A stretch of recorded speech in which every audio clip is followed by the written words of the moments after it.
All right, everyone, welcome back to Page in America, where we explore the power, profit, and politics shaping American healthcare. I'm your host, Miles Baker, and today we have another special edition of our Spotlight on Data.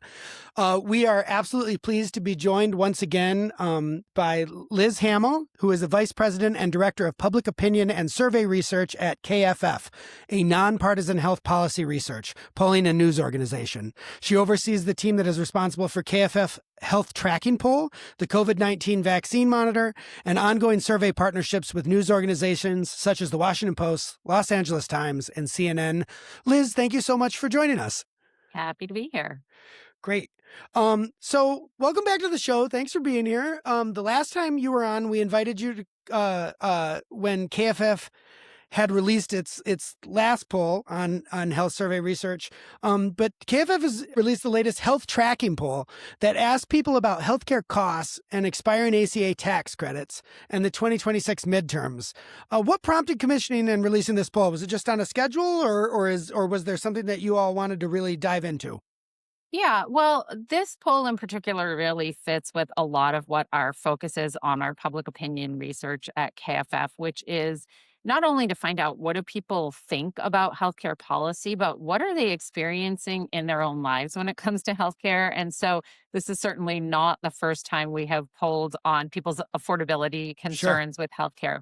One of the reasons to do it in this particular moment is because, look, we're a long way out from the election, so we're not trying to predict what's going to happen in the midterms, but we have seen a lot of the talk around politics and what's happening nationally focusing on affordability. It almost feels like affordability has been a buzzword recently. And so we wanted to see, when we think about affordability and when people think about affordability, how much are healthcare costs playing into that concern? And that's really what we were trying to do with this poll.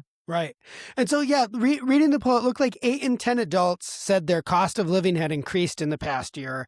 And it seems like healthcare costs are driving a disproportionate amount of that concern. Could you give us sort of any insights into what, in that enormous number of people who are worried about affordability, how much is healthcare part of that?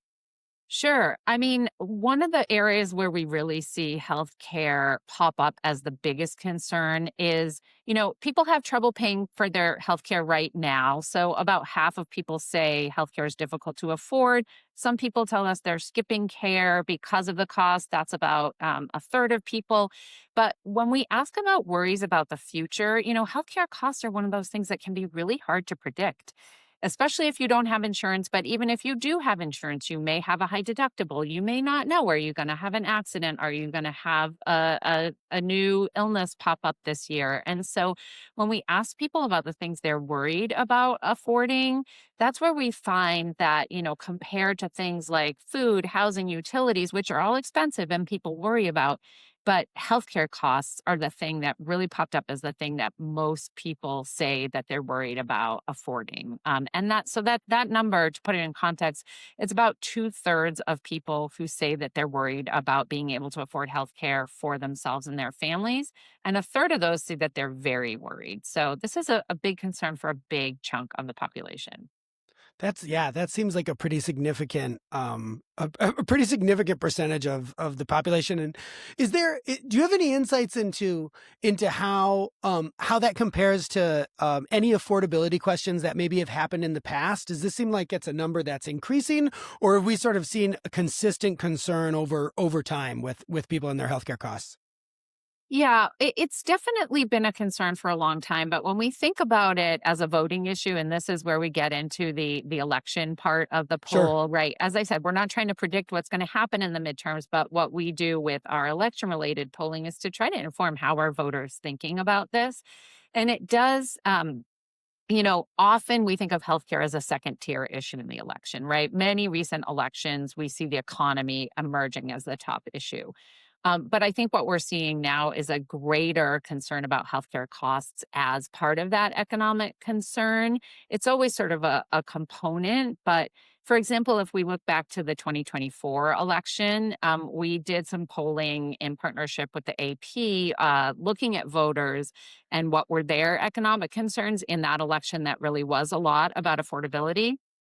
And at that point, we found that the cost of food and groceries was a more prominent concern than the cost of healthcare for voters. And we saw in the Sure. data that President Trump won a majority of voters who expressed the greatest concern about food and housing. And so what we're seeing now is a little bit different in terms of healthcare popping up above those other economic concerns. Right. And so in this research, did you see is did you find that people are concerned about, or were people self-reporting that their healthcare costs had actually gone up, like that they could sort of count that it was more expensive? Or is it sort of anxiety? I know there's a lot of debate online on whether it's vibes or whether it's real. Right. Did any Right. insights into that with the research? Yeah. Yeah, we tried to do that a little bit differently in this survey because we know healthcare costs tend to go up every year. So if you ask Right. people, did your healthcare costs go up? We did find that most people say their healthcare costs increase, but that's not really that surprising a finding. But we tried Sure. to dig in and say, okay, well, what about compared to food and groceries? Or what about compared to utilities, which are other things that we know the cost has been going up?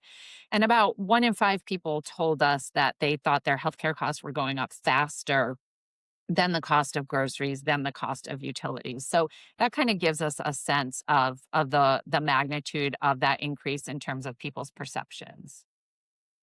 Interesting. Great. Um, to kind of dig into some of the specific groups that you were researching. So 54% of so-called MAGA supporters from the research are very or somewhat worried about being able to afford healthcare. At the same time, 64% of them think Congress did the right thing by not extending the ACA premium subsidies, and their opinion by the ACA itself fell by 15 points, and their opinion of the ACA marketplace fell by 19 points.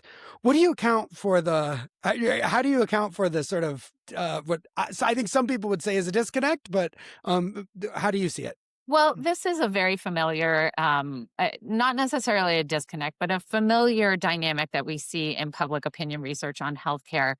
People often can agree very much on what the problems are. So, Yeah. across the political spectrum, people will tell you that healthcare costs are one of the biggest problems when it comes to healthcare. But when it comes to the solutions, they're going to have very different views of what is going to work. And it's not that surprising to me that, particularly around anything to do with the ACA, even though a lot of people across the political spectrum have benefited from those enhanced premium tax credits and other aspects of the ACA itself has become such a political, it has been in the political spotlight so much that Yeah. when we ask questions related to anything about the ACA, we always see really big differences in responses between Democrats and Republicans. And so I don't think those two things are in conflict with each other. I think it is true that Republicans and MAGA supporters are feeling the pinch of healthcare costs, but they just don't see the ACA as a solution to that. Interesting. You sort of almost negative partisanship with the ACA, sometimes called Obamacare, and you could totally see why that would push people sort of Yeah, I mean, partisans and in sort of different directions. Yeah. we've done a lot of research over the years into public opinion on the ACA. And whether you name it the ACA or Obamacare, you get very sharp divides in how people feel about the law itself. But when you Yeah. break it down into the components of what the law does, you actually find that many of the components of the law are popular across the political spectrum. So I remember that from campaigns back in like 2014. It's the fact that that's still true is like blows my mind. That's been like a consistent facet of public research for over a that decade. had Yeah. That part has been consistent. What did change since 2014 Yeah. is, in the early years, the ACA was it would kind of go back and forth in terms of whether it was underwater or more popular or not with the public overall. Sure. But following 2016 and 2017 and the repeal debate and the focus on pre-existing conditions and John McCain giving the thumbs down on repeal, that actually made the ACA overall more popular, particularly among independents. Okay, interesting. So there was maybe just not to wander too far away from healthcare, but there was one other interesting note from this bit of research. So a lot of ink has been spilled on sort of America First administration being engaged in foreign efforts, in particular news on Venezuela. Your poll dialed into how people felt about the administration's like attendance to domestic matters. What did it find? Yeah. So we asked a question about whether people think that the Trump administration is putting enough focus or too much or about the right amount of focus on domestic issues, including the cost of living, and on foreign affairs, including things like Venezuela. And we found that a majority said that the administration is not paying enough attention to domestic affairs, and about a little more than half said that they're paying too much attention to foreign affairs. Of course, as you would expect, that's really divided along partisan lines. But even 43% of Republicans said that they thought the administration was not paying enough attention to domestic affairs like the cost of living. Interesting. Yeah, it seems, yeah, with healthcare sort of being one of those domestic affairs. Anyway, Liz, is there anything else from the research that you want to make sure our listeners walk away with? No, I think we covered, a lot of the Okay, salient points. So great. Okay. Well, thank you so much for joining us again. It's Liz Hamel with KFF, and we appreciate your time. thank you so much. Take care. Bye. Bye.